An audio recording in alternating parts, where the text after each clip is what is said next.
a dock ride is something that you ride in on a car and you see various scenes and so forth, okay? That's, simply stated, that's what it is.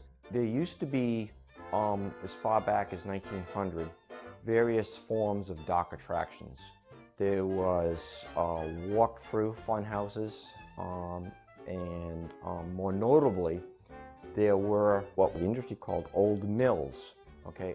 Some people coined them as tunnel of loves, where you'd get into a small boat and you'd go into, back then it would be a wooden tunnel, and they had a paddle wheel that would actually push the water to generate current.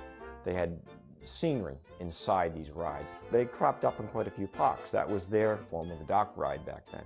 The old mills proved very popular with guests at amusement parks at the turn of the century. The one drawback?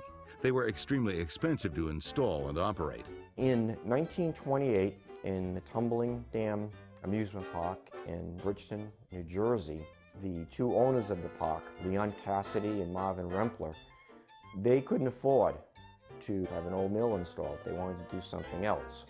So what they did was they took a Dodgem car and they modified the bottom of it. And then they took a single rail track and they wanted to see if it would run on that. Now once they realized that it could run properly, they took an older building and they laid down this single rail track and they had themselves a dock ride. The two business partners were there one day when some patron came out of the ride and he said, "Wow, I just feel like I was twisted around like a pretzel."